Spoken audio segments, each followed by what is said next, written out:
Olá, amigos. Nós hoje encerraremos a análise do livro A Fazenda dos Animais, de George Orwell. Eu estou usando uma edição da LIPM, uma editora de bolso, uma editora que tem por tradição publicar sob a forma de edição de bolso, não é? Seus livros. Ela também tem por tradição publicar obras clássicas da literatura universal. E esta edição, ela tem no seu título uma preocupação mais voltada para o respeito ao sentido do título original, que é Animal Farm, não é? Então, A Fazenda dos Animais respeita mais integralmente o sentido original do título. As traduções que levam o nome A Revolução dos Bichos, elas buscam um sentido com o conteúdo e não com o título propriamente, não é? Isso acontece, cada tradutor tem os seus critérios, cada tradutor adota suas teorias e técnicas de tradução, e, além disso, também há um fator determinante nas traduções, que é o grau de erudição de cada tradutor, a experiência linguística, a sensibilidade, o alto grau de vocabulário, ou médio ou baixo grau de vocabulário, né?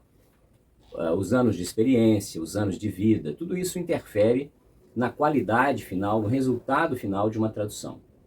Então, eu escolhi essa, não só porque a considerei bastante razoável, mas também porque, ao indicar uma edição de bolso, a gente indica uma edição barata, né? E isso aumenta o acesso aos livros. Pois bem, então, hoje nós analisamos o capítulo 10. E aqui no capítulo 10, a gente nota, vamos abrir aqui exatamente o ponto, passaram-se anos, começa assim o capítulo 10.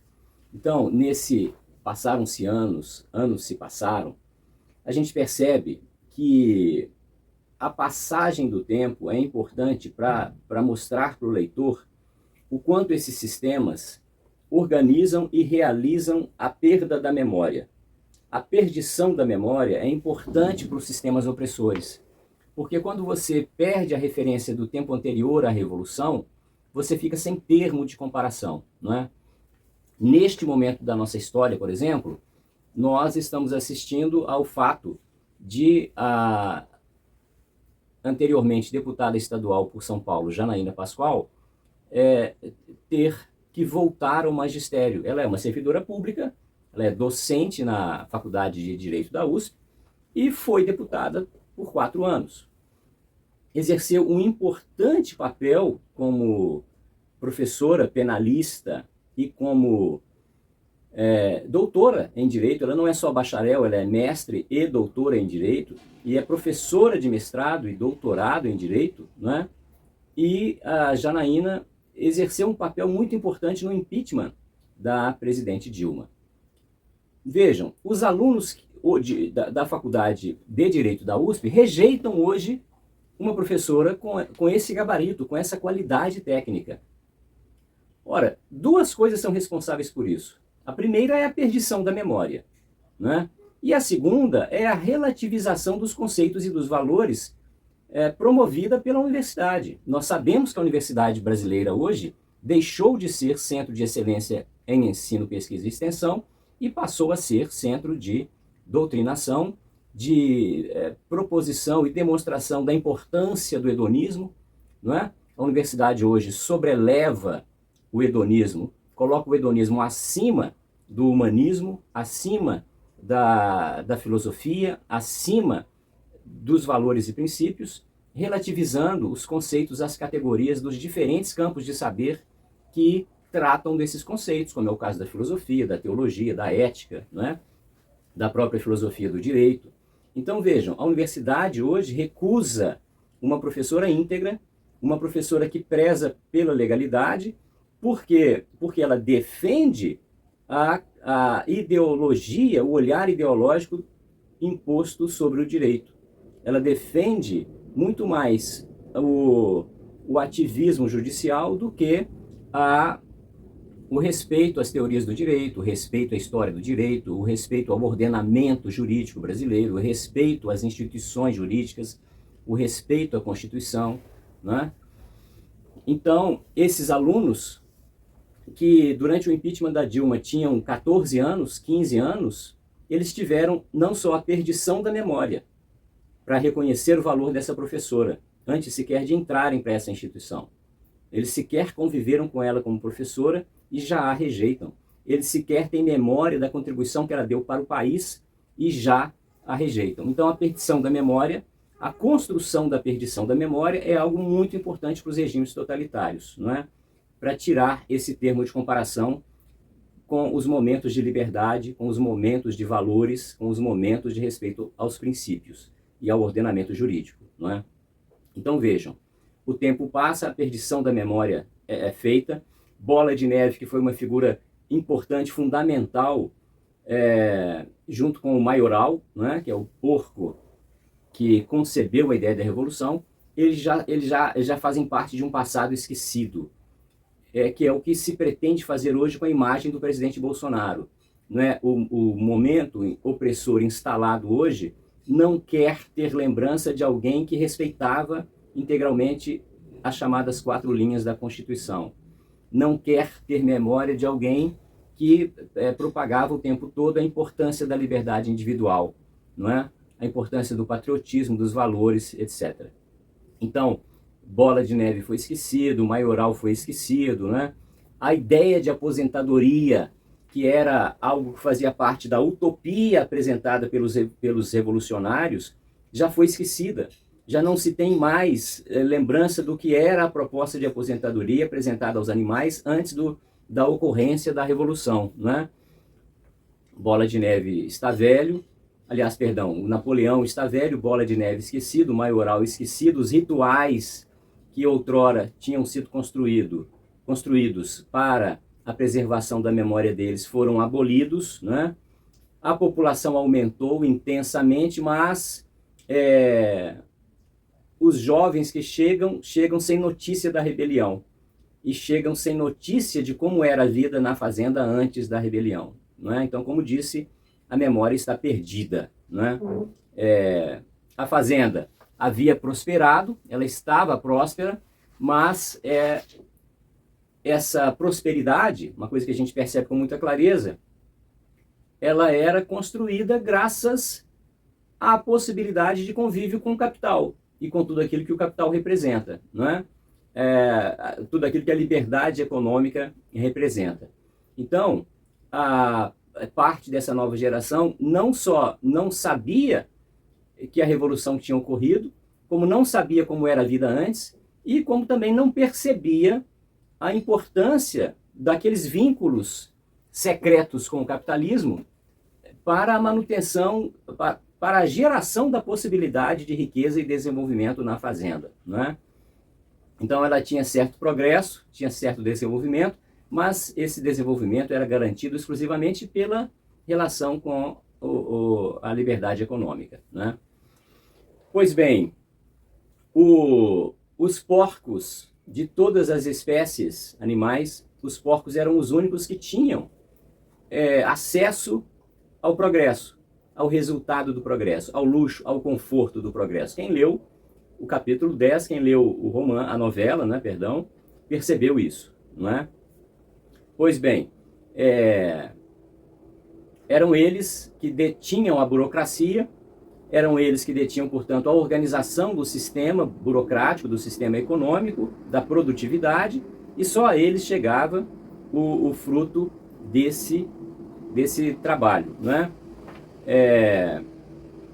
Vejam bem, aqui o capítulo ainda mostra que os cães e os porcos eram muito numerosos, eles tinham tido uma maior capacidade de sobrevida e um maior aumento populacional. Mas por que isso? O narrador da novela não explica, mas nós, com a nossa percepção, entendemos. Ora, os cães eram importantes para a preservação da ordem pública, da preservação da ordem policial, que a rigor não serve inicialmente, ou como elemento prioritário, não serve prioritariamente para a garantia da lei e da ordem. serve para assegurar o poder aos porcos. É por isso que os cães estão lá. Os cães são a representação do sistema militar e de toda a opressão que ele pode garantir na mão de uma ditadura, né?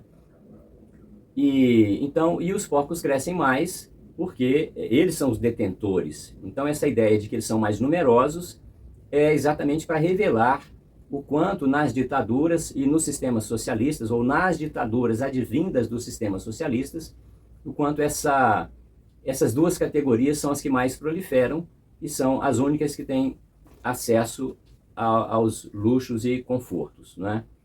Pois bem, aqui avançando no capítulo 10, a gente vê que os outros animais passam pelas dificuldades, eles realizam o trabalho, eles garantem o avanço, não é? Mas sentem frio no inverno, sentem calor no verão e sofrem o desconforto dos ataques dos insetos, das moscas, né? E são os únicos que passam fome. Então, a grande maioria da população nesses sistemas estão alheias, estão separadas do mínimo de conforto e sofrem todas as mazelas que a pobreza pode gerar, né? Bom, eles são vítimas da perdição da memória e exatamente por isso eles não têm consciência do sofrimento a que são subjugados e, não tendo essa consciência, não têm anseio de reivindicação e também não têm anseio de luta. Por quê? Porque não tem termo de comparação, não é?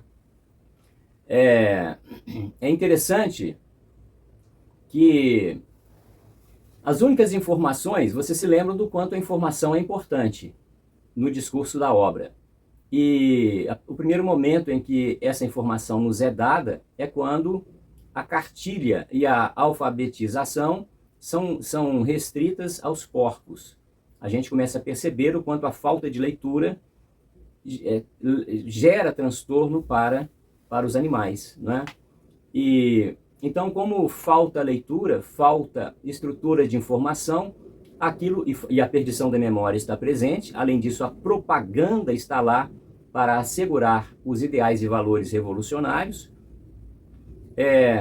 A única coisa que chega de informação a eles são as estatísticas do sistema socialista, né? E as estatísticas contrariam a realidade.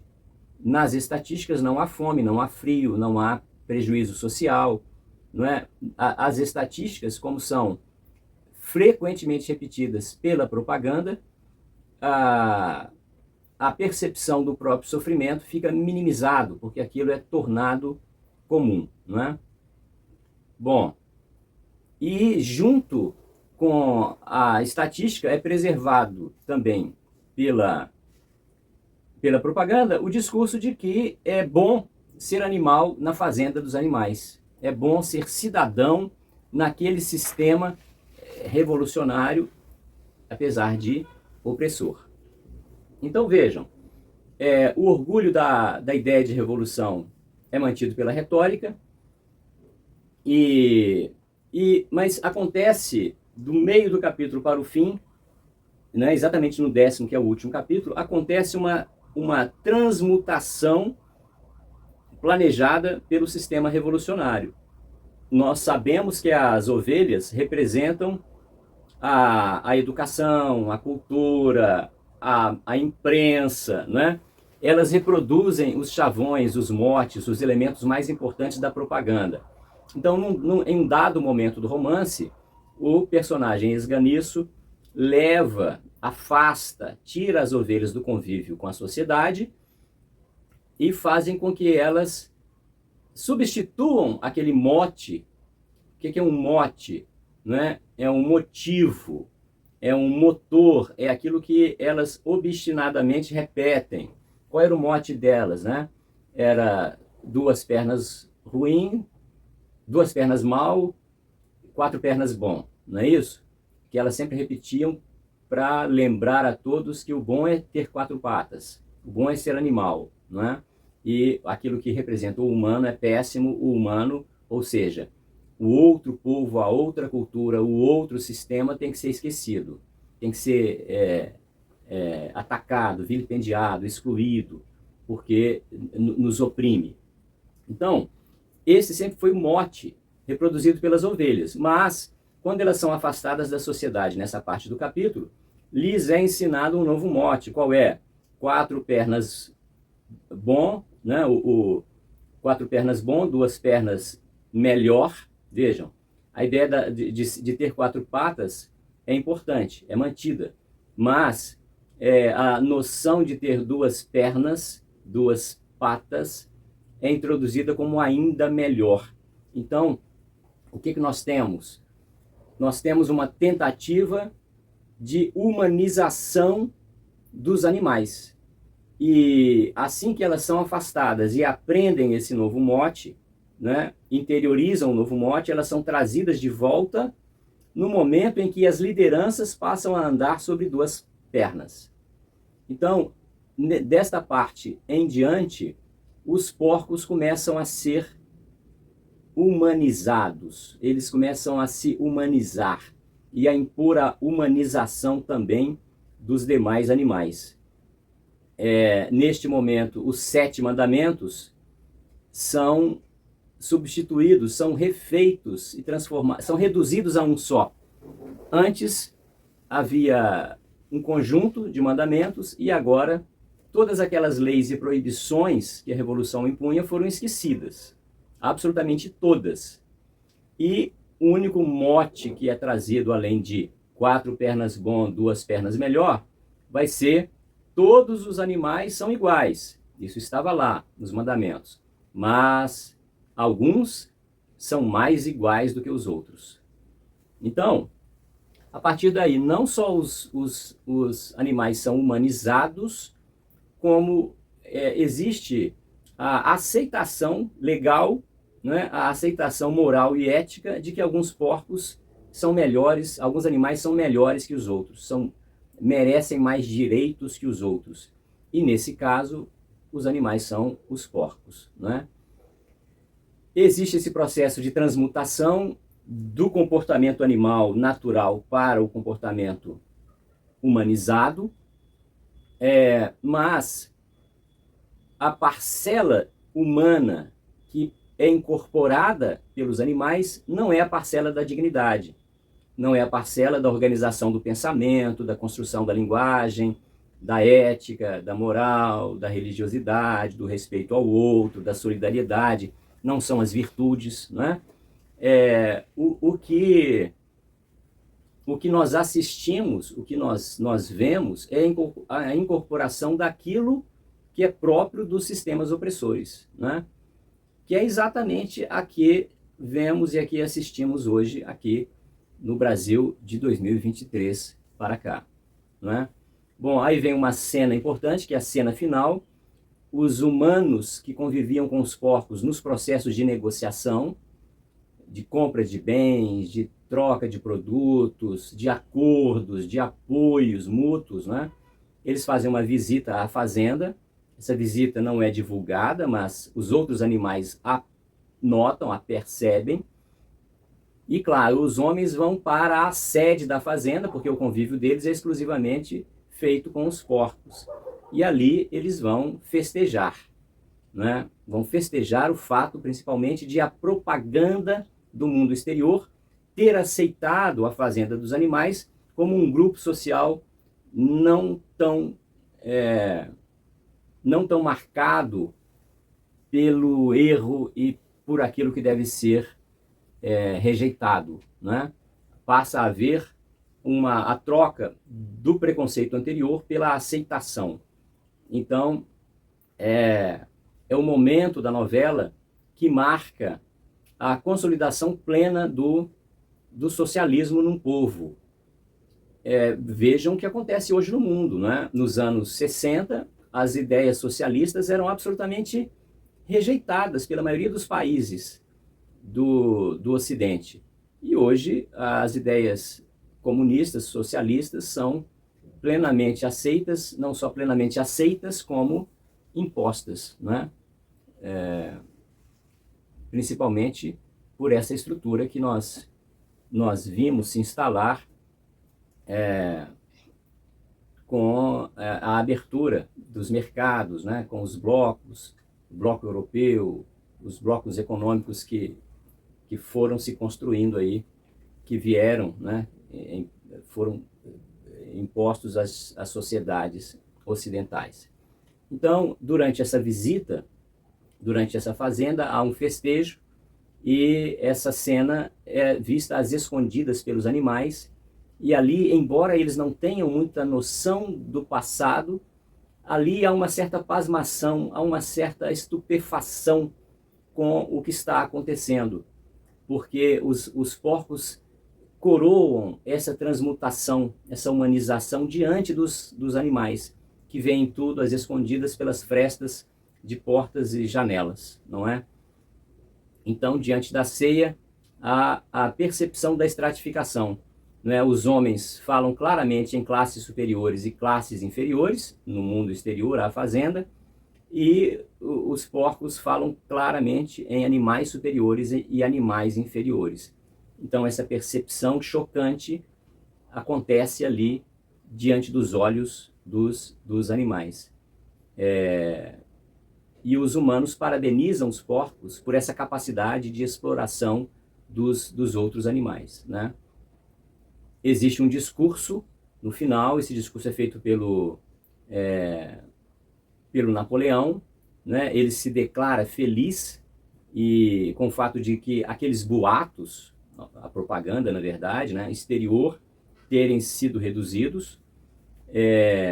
Ele não só promete acabar com as últimas tradições da Revolução, como ele de fato acaba, né?